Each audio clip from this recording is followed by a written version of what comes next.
الله ربي والإسلام ديني ومحمدا رسول الله.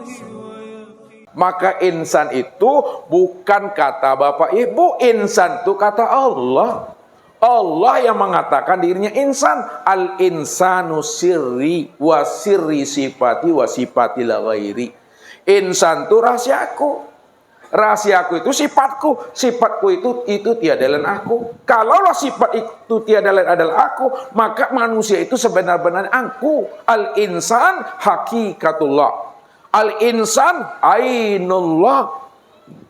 Al insan mir'atillah. Itu dia cara penyampainya Bapak Ibu ya. Nah, kalau kita dah paham bahwa insan ini nyatanya Allah, bagaimana cara kita memandang insan ini? Menggunakan insan ini dalam bahasa makrifatnya. Lihat. Insan itu dalam bahasa makrifat. Insan dalam bahasa hakikat. Insan dalam bahasa torikat. Insan dalam bahasa syariat.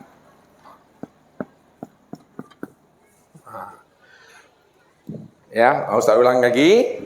Karena Allah cuma yang wujud, Allah cuma yang nyata, dia hanya cuma yang ada semata-mata. Tidak ada siapa-siapa yang mengatakan insan itu dia.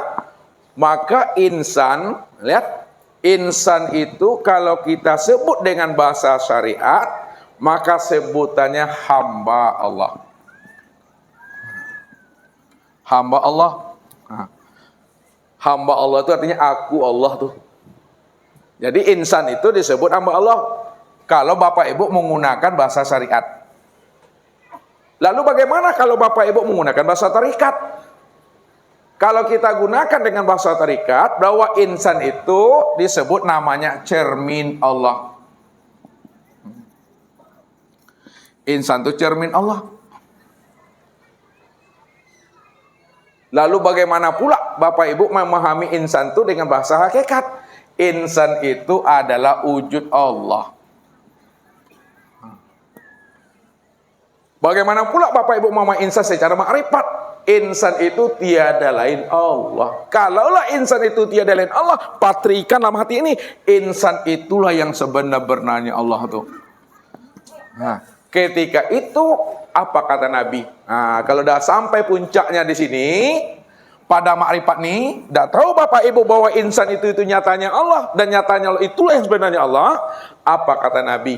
Man arafallah fahuwallah. Barang siapa yang telah kenal Allah, Allah cuma yang awal, akhir, zahir dan batin. Allah cuma yang wujud.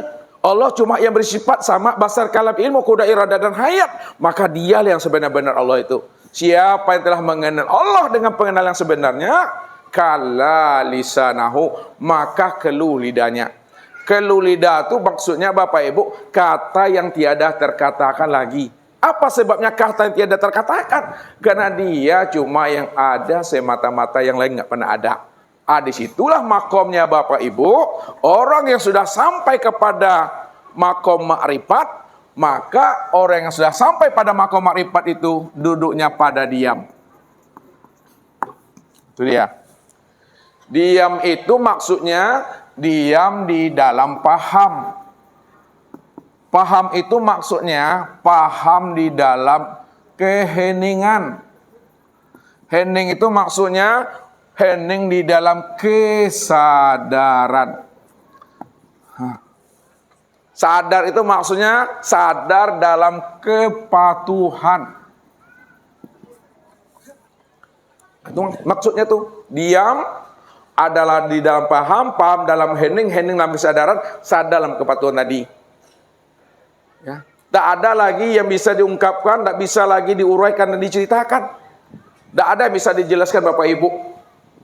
Makanya Allah itu sebenarnya, rahasia diri Allah itu sebenar-benarnya itu tak bisa disebut.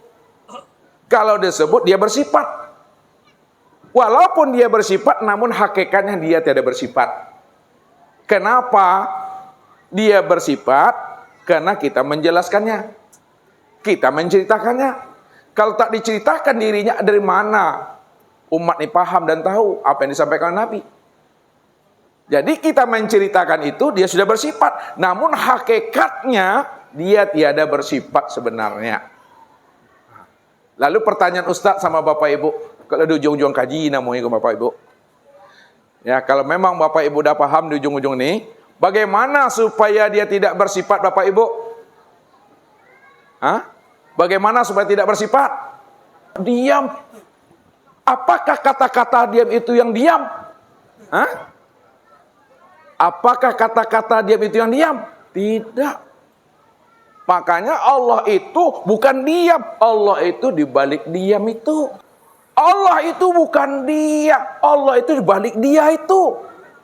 Makanya kalau disebut dia tetap bersifat. Namun hakikatnya dia tidak bersifat. Anikmati sajalah hidup oleh Bapak Ibu. Hah? Kok lapar makan, kok awi minum, kok panik monjokan tu bawa lalok. Tapi jangan lalok ini kami talkin kan sama mereka. Paham kita tuh, ha? Itulah kesempurnaannya tuh. Jadi ma'rifatnya Bapak Ibu, makomnya pada diam. Ma'rifatnya Tuhan pada kosong dalam ketiadaan. Ada kosong dalam ketiadaan. Ama yang Tuhan yang sabana-bana ya Tuhan. Yang dikatakan Tuhan yang sebenar-benarnya ini. Nih. Ini yang dikatakan hal ata alal insan hinu minad dahri lam yakun syai'an mazghura. Telah datang kepada manusia satu waktu dari masa yang tidak pernah bisa disebut. Bagaimana mungkin Bapak Ibu bisa menyebutnya? Langit dan bumi belum ada. Jangankan langit dan bumi, aras lu kursi mahfuz juga belum ada. Jangankan aras lu kursi mahfuz Bapak Ibu, nur juga belum ada.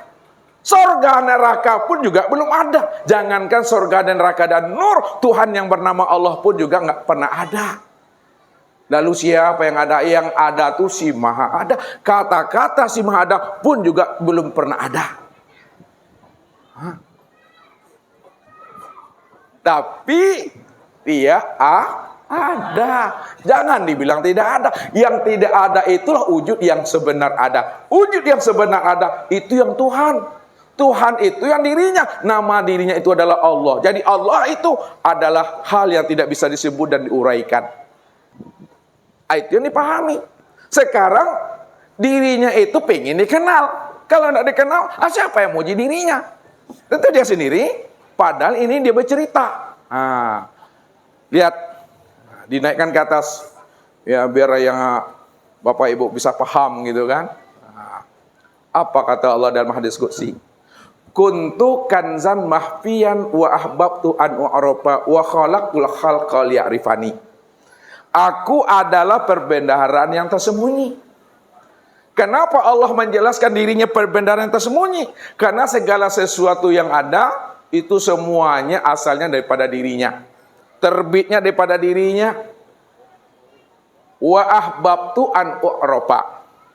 Aku ingin dikenal. Siapa aku? Kalau aku ini Tuhan, siapa hamba? Kalau aku hamba, siapa yang Tuhan? Wa khalaqtul khalqa liya'rifani. Karena aku ingin dikenal, maka aku ciptakanlah sesuatu itu dari diriku. Ini bahasa syariat nih. Aku jadikan sesuatu itu dari diriku supaya dia mengenal akulah yang wujud dan nyata pada dirinya. Apa yang dijadikan Allah dari dirinya? Lihat, ini menciptakan. Kalau bahasa hakikat, Allah tidak pernah menciptakan. Allah tidak pernah menjadikan. Allah mentajalikan. Allah menampakkan. Allah menzahirkan, Allah menyatakan akan dirinya. Maka dia mentajalikan dirinya dari dirinya sendiri, tajali daripada dirinya sendiri. Ini yang disebut namanya dengan nur. Tajali daripada dirinya disebut namanya nur. Karena nur ini tajali daripada dirinya, maka nur itu disebut namanya, nur itu adalah zahirnya aku tuh. Nur itu zahirnya Allah, dan Allah itulah batinnya. Lihat. Sekarang siapa nur itu? Nur inilah yang dikatakan namanya dengan sifat. Nah, yang tadi itu sifat. Nur itu disebut sifat. Sedangkan dirinya tuh itu yang disebut namanya zat. Nah, makanya nyatanya zat karena sifat, zohirnya sifat itu kena zat.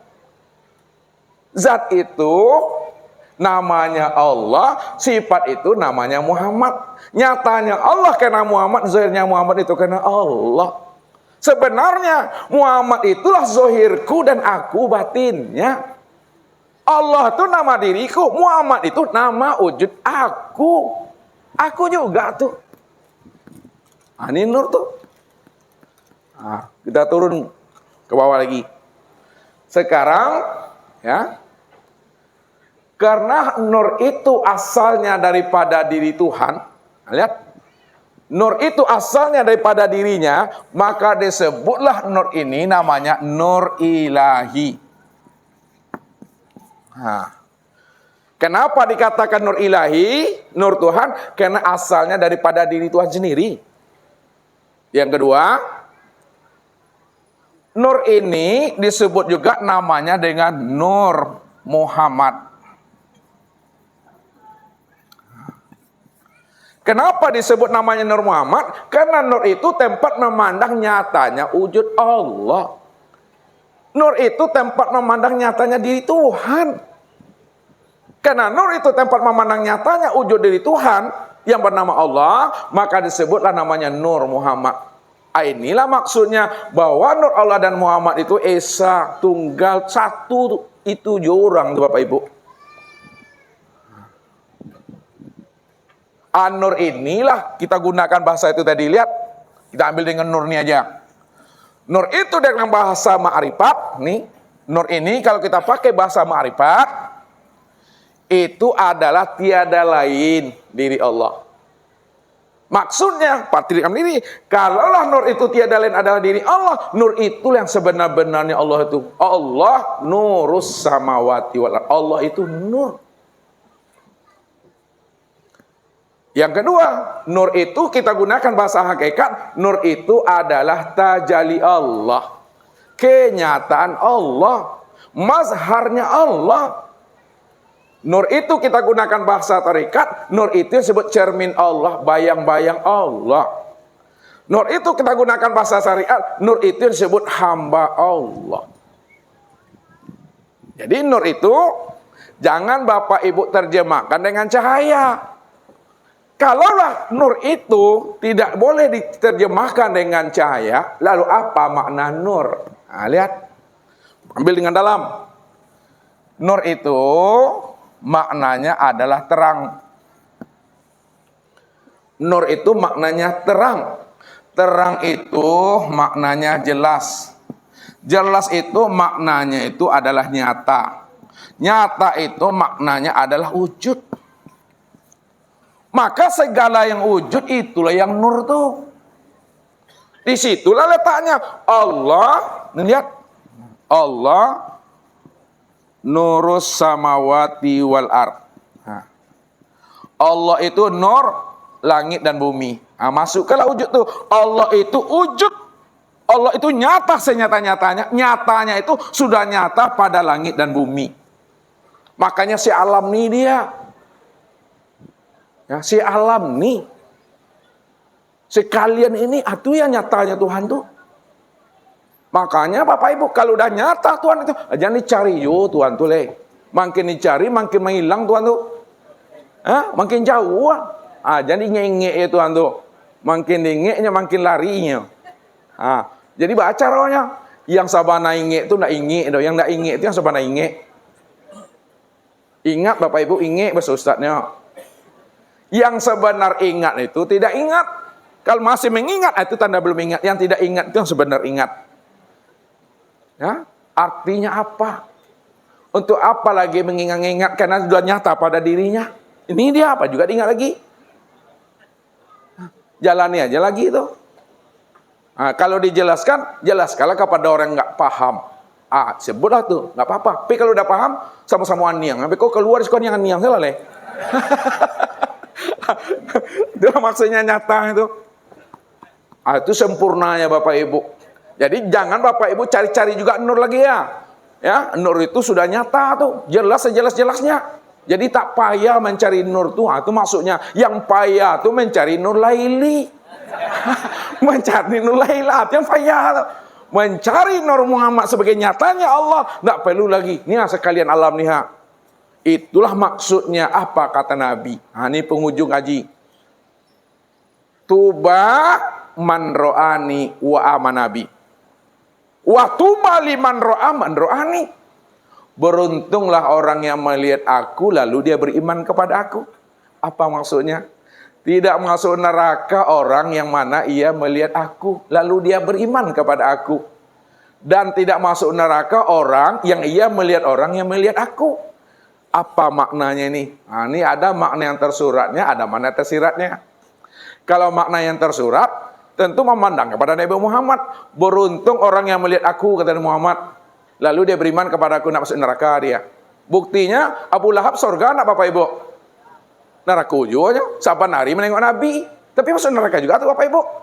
Berarti bukan itu maknanya. Nabi itu uswah, contoh dan teladan tuh. Maksudnya kepada kita, apa kata Rasul kepada Umar? Wahai Umar, man ro'ani faqad ro'al haq. Kalau kamu sudah memandang aku, wahai Umar, dah sama aku memandang Tuhan tuh dah. Apa maknanya? Apabila kamu Umar sudah bisa memandang aku, dah sama kamu memandang Tuhan. Kamu dah lihat aku, dah sama kamu lihat Tuhan. Selamatlah kamu. Maknanya itu, wahai Umar, apabila kamu sudah bisa memandang nur Muhammad itu sudah nyata pada batang tubuhku. Nur Muhammad itu sudah nyata pada ruhku. Sudah sama kamu memandang Allah. Karena Nur Muhammad itu zahirnya Allah. Karena dia cuma yang ada. Maka aku inilah rupa diri Allah itu yang sebenar-benarnya. Itu maknanya apa? Walaupun Rasulullah telah berpulang ke rahmatullah, tapi siapa yang sudah mampu memandang Nur Muhammad sebagai Sayyidul Anbiya, maka padamlah api neraka itu. Selamatlah dia 70 keturunan. Kalaulah bapak, kalaulah suami sudah mampu memandang Nur Muhammad pada gurunya, pada mursyidnya, maka selamatlah istrinya, selamatlah anak-anaknya itu. Sekarang anak dan istrinya sudah mampu memandang Nur Muhammad nyata pada suaminya, nyata pada ayahnya, selamat juga lah keturunannya itu. Itu maksudnya memandang nur. Ini yang ditekankan oleh Nabi. Apa kata Rasul itu? Innallaha harrama 'alal ardi ayyakula ajsadal anbiya. Allah haramkan atas bumi ini untuk memakan jasadnya anbiya. Anbiya itu nur. Makanya duduk Bapak Ibu pada makom hakikat. Di hakikat. Saya kurang-kurangnya duduknya di torikat. Jangan di syariat duduknya. Lihat ilmunya. Siapa yang duduk pada makom syariat, matinya membangkai ini. Hancur dia. Belum ditanam lagi, 5 menit mati berbau dah tuh dah. Ya. Padahal tadi udah dikatakan, dari baca-baca ayat tuh, inna lillahi wa inna ilaihi raji'un. Sesungguhnya datang dari Allah, kembali kepada Allah. Nyatanya tidak ada kembali kepada Allah, tanah. Ke tanah begini tuh. Itu membangkai itu. Walaupun asal kita daripada tanah, inna khalaqnakum min turab. Jangan Bapak Ibu bertahan di tanah. Pandang di balik tanah tuh. Makanya pahami ini, kaji ini. Ya, diri. Diri yang zahir. Diri yang batin. Diri yang zahir ini terdiri daripada 4 anasir tadi. Nih. Pertama, ya. Tanah. Lihat, ini asalnya tanah. Jangan tertahan di tanah. Pandang di baliknya. Ya, asal tanah itu daripada air. Jangan bertahan di air. Asal air itu daripada angin. Asal angin daripada api. Asal api itu daripada Nur Muhammad. Nur Muhammad itulah zahirnya Allah tuh. Memandangnya. Yang kedua, diri yang batin. Itu adalah ruh. Ruh itu juga asalnya Nur Muhammad.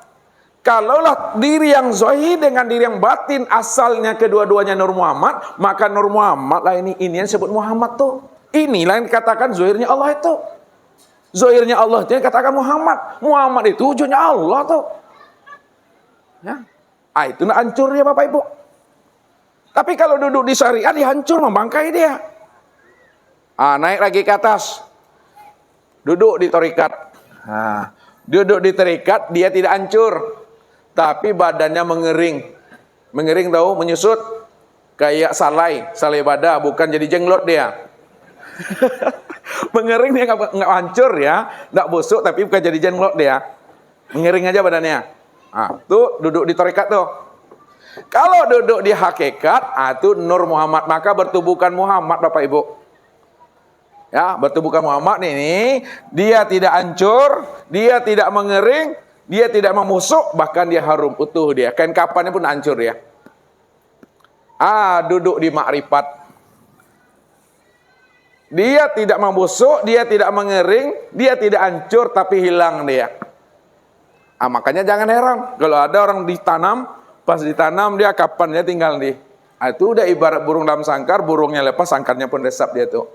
Duduklah pada makom kosong nih. Datangnya dari kosong, kembalinya tetap membawa kosong. Datangnya dari Tuhan, kembalinya tetap jadi Tuhan tuh. Tapi jangan Bapak Ibu jadi Tuhan pula. Salah-salah pula. Jangan ngaku-ngaku Tuhan pula. Jadi ilmu yang saya ajarkan ini, Ustaz tidak mengajari Bapak Ibu jadi Tuhan. Ustaz tidak mengajari Bapak Ibu ngaku-ngaku Tuhan. Ustaz tidak mengajari Bapak Ibu ingin merampok hak Tuhan.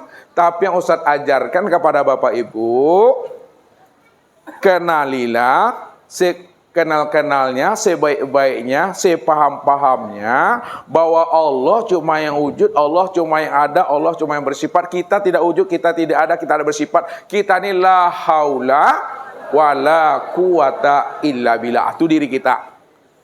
Paham Bapak Ibu tuh? Kalau kita la haula wala quwata illa billah, yang mana yang la haula wala quwata, yang mana illa billah pada diri Bapak Ibu. Ini pahami lagi. Biar selamat juga dia. Ini lihat. La haula wala quwata illa billah. Tidak ada daya dan kekuatan. Mana maksud la haula wala quwata itu? Yang dikatakan la haula wala quwata pada di Bapak Ibu, ini yang disebut namanya batang tubuhnya. Ini dia. Ini yang tubuh jasmani. Tubuh jasmani itu dua kata yang berbeda makna. Ya, baju jas. Baju jas itu baju luar. Mani artinya apa? Air mani. Jadi jasmani itu tubuh luar yang terbuat daripada air mani. Itu disebut jasmani. Yang mana itu? Yang berkulit, berdaging, berurat, bertulang, berhati, berjantung, berabu, berempedu. Itu yang tubuh jasmani ini. Ini yang cangkangnya, ini yang casingnya. Ini hakikatnya, ini buta, tuli, bisu, lemah, papa, bodoh, mati. Ini yang bangkai. Illa billah, itu yang sebut namanya ruhani. Yang ruh tuh, ruh nih. Yang illa billah itu yang ruh tadi. Itu dia. Siapa ruh itu? Ruh itu rahasiahu, rahasia aku, Allah. Ruh itu sifatku. Sama basar kalam ilmu koda iradat hayat. Sama itu artinya yang mendengar. Siapa yang mendengar? Yang mendengar itu Allah. Hayat artinya yang hidup itu Allah. Makanya Allah bilang, kalaulah yang hidup itu Allah, yang sama basar kalam ilmu itu Allah, apa kata Allah? Wa fi anfusikum apalah tubsirun. Aku ini dah wujud. Aku ini dah zahir, aku dah nyata, aku dah menjadi rahasia dirimu. Kenapa tidak kamu pikirkan, kata Allah? Awalam yatafakkaru fi anfusihim. Kenapa kamu tidak mau memikirkan akan rahasia dirimu yang sebenarnya? Balil insanu ala nafsi basirah. Akulah sebenarnya yang melihat itu pada dirimu, kata Tuhan. Maka kenalilah Rasulullah itu. Qad ja'akum rasulun fi anfusikum. Telah datang kepada kamu seorang rasul dari dalam dirimu sendiri. Mana yang katakan rasul? Rasulullah. Dia Muhammad Rasulullah. Ini buka sedikit lagi.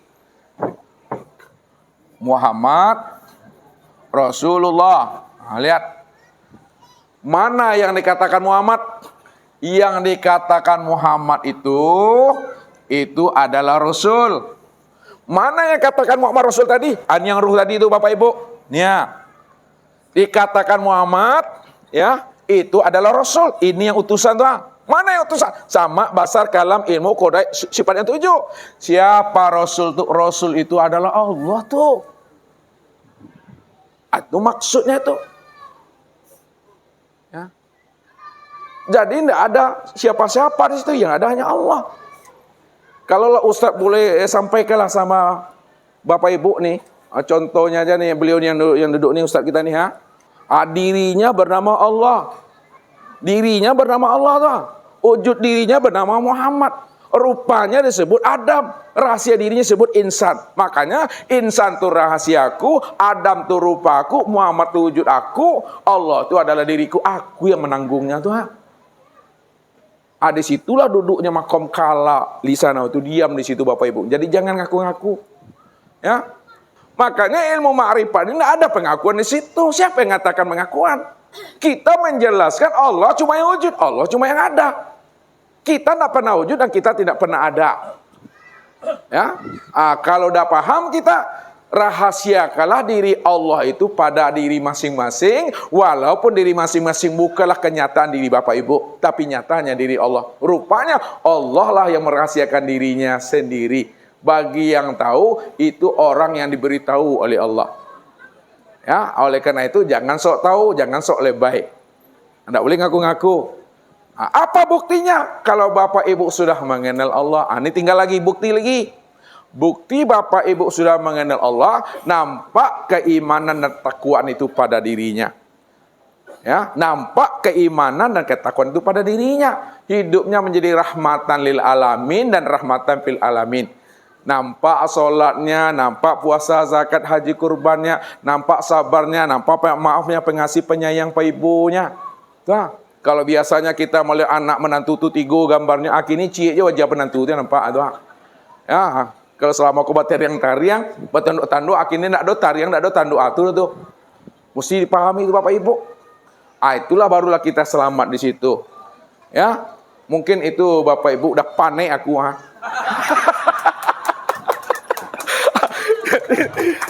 Itu saja yang bisa Ustaz sampaikan. Billahi taufik wal hidayah. Wassalamualaikum warahmatullahi wabarakatuh. Allahu Rabbi wal Islam dini wa Muhammadan Rasulullah.